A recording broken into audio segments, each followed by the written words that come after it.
Hi student, welcome to ரெத்தி channel. இப்போ நம்ம பார்க்க போகிறது 10th maths chapter 1 relations and functions. அதில் எக்ஸாம்பிள் 1.9 பார்க்க போகிறோம்.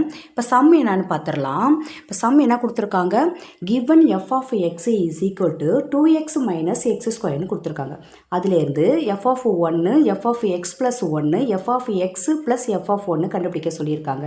இப்போ வாங்க நம்ம சம்மு போடலாம். இப்போ பாருங்கள், எஃப் ஆஃப் 1ன்னு ஃபஸ்ட்டு சம் கொடுத்துருக்காங்க. இப்போ பார்த்தீங்கன்னா எஃப் ஆஃப் 1ங்கிறதுனால எக்ஸை வந்து நம்ம எப்படி எடுத்துப்போம் அப்படின்னா 1ன்னு எடுத்தோம். ஓகேவா, எக்ஸை வந்து எப்படி எடுத்துக்கிறோம், நம்ம 1ன்னு எடுத்துருக்குறோம். அப்போ எஃப் ஆஃப் 1 அப்படின்னு எடுத்துக்கிட்டோம்னா இப்போ 2 அந்த எக்ஸ் இருக்கிற இடத்துலலாம் நம்ம 1ன்னு அப்ளை பண்ண போகிறோம். அப்போ 2 ப்ராக்கெட்டில் 1 வரும். அப்போ 1 ஸ்கொயர்னு வரும். ஓகேவா, இப்போது 2 × 1 1ன்னு வந்துருச்சு, 1 ஸ்கொயர் 1ன்னு வந்துருச்சு. சார் 2 × 1 2ன்னு வரும், 1 ஸ்கொயர் வந்து 1ன்னு வரும். இப்போ ஆன்சருங்கிறது என்ன இருக்குது, 1 அப்படிங்கிறது. இப்போ எஃப் ஆஃப் 1 அப்படிங்கிறது 1ன்னு ஆன்சர் வந்திருக்கு.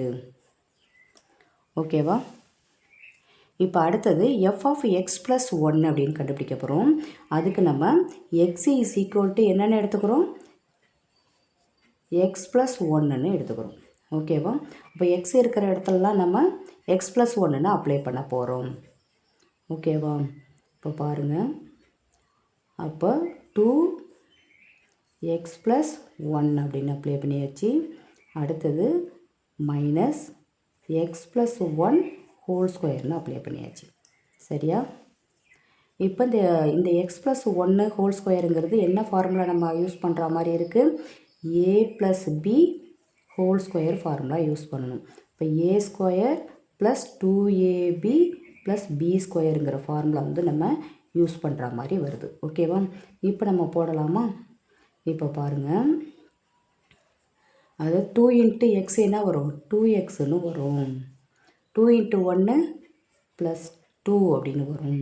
இப்போ எக்ஸ் ப்ளஸ் 1 ஹோல் ஸ்கொயர் அப்படிங்கிறது எப்படி வரும், so X square plus 2x 1 + 1 ஸ்கொயர்னு வரும்.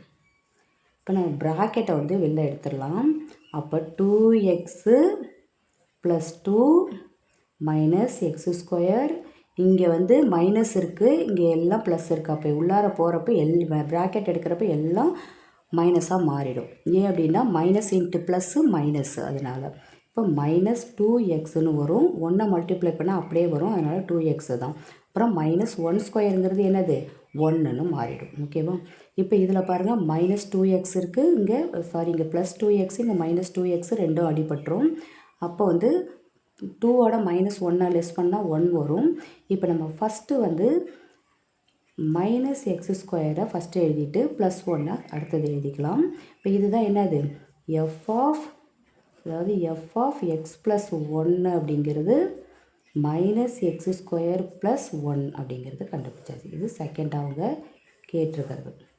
சரியா, அடுத்தது என்ன நம்ம கண்டுபிடிக்க போகிறோம், F of X plus F of 1 அப்படி கண்டுபிடிக்க போகிறோம். இப்போ எஃப் ஆஃப் எக்ஸுக்கு நம்ம என்ன போட்டுக்கலாம், நம்ம எஃப் ஆஃப் எக்ஸுக்கு வந்து அங்கே கொஷினில் கொடுத்துருக்காங்கல்ல 2x மைனஸ் எக்ஸ் ஸ்கொயருங்கிறது தான் கொடுத்துருக்காங்க. எஃப் ஆஃப் 1 ஏற்கனவே நம்ம ஃபஸ்ட்டு சம்மில் கண்டுபிடிச்சி வச்சுருக்கோம். ஸோ அதோட வேல்யூ 1 தான். அப்போ பார்த்தீங்கன்னா இப்போ என்ன வரும், நம்ம வந்து ஃபஸ்ட்டு ஃபார்மேட்டு படி மைனஸ் எக்ஸை வந்து எக்ஸ் ஸ்கொயரை நம்ம எழுதிக்கலாம், ப்ளஸ் 2x + 1. இதுதான் F of X plus F of 1 அப்படிங்கிறது. ஓகே ஸ்டூடெண்ட், அடுத்தது பார்த்திங்கன்னா இதில் இன்னொரு விஷயம் தெரிஞ்சுக்கணும். இந்த F of X plus F of 1 சரியா, இதுவும் எஃப் ஆஃப் எக்ஸ் ப்ளஸ் 1 இதுவும் ரெண்டும் ஒன்று கிடையாது, இட்ஸ் நாட் ஈக்குவல் டு. ஓகேவா, ரெண்டும் ஒன்றுன்னு நீங்கள் நினச்சிடக்கூடாது. அதே மாதிரி பார்த்தீங்கன்னா எஃப் ஆஃப் எக்ஸ் ப்ளஸ் 1 கொடுத்துருக்கப்ப அதை இப்படி எழுதலாம்னு நினச்சிடக்கூடாது, ரெண்டுமே வெவ்வேறு தான், அதையும் நீங்கள் தெரிஞ்சுக்கணும். ஓகே ஸ்டூடெண்ட், இந்த வீடியோ உங்களுக்கு இந்த சம் உங்களுக்கு புரிஞ்சிருக்கும்னு நினைக்கிறேன். இந்த வீடியோ பிடிச்சிருந்தா லைக் பண்ணுங்கள், ஷேர் பண்ணுங்கள், சப்ஸ்கிரைப் பண்ணுங்கள். இந்த வீடியோ பற்றின ஃபீட்பேக்கு கண்டிப்பாக கமெண்ட்ஸ் பாக்ஸில் எழுதுங்க. Thank you student.